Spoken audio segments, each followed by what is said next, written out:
Good morning, guys. It's Ashley from Cruising on a Budget. Kyle and I just woke up here at the Fairfield Inn in Titusville, which is in Florida. We are about 25 minutes from Port Canaveral, and I figured I would show you what this hotel looks like and give you a quick room tour. They do have an outdoor pool. It was really nice. There's a fitness center. There's free complimentary breakfast in the morning. Overall, it's a really clean, nice, affordable hotel option. So I'm going to give you guys a quick room tour. So we are on the second floor. Right when you get off the elevator, our room is right there. Here is the front door. This room is actually very large. It's a big hallway. Here we have the bathroom, sink.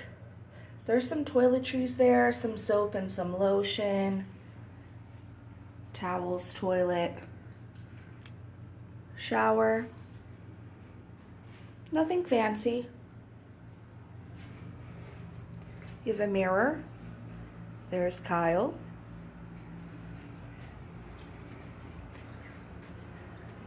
Here's a closet. Let me show you guys in there.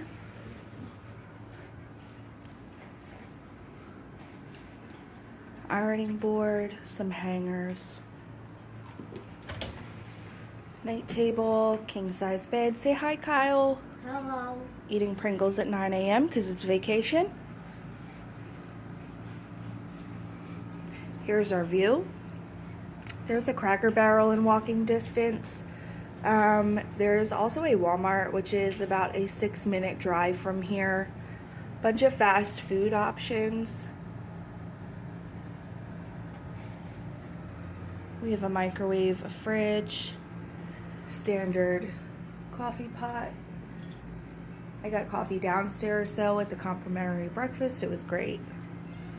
Desk. And that's about it. So overall, I would definitely choose this hotel again. I really think I got a great deal on it. It was way less than the hotels in Port Canaveral, which were well over $300. And that was even a good 6 to 8 months before the cruise. This was about $120 cheaper than those options. There is a Holiday Inn right next door, which had very similar prices as well. But yeah, I hope you enjoyed the video. If you did, like this, subscribe. Thanks so much.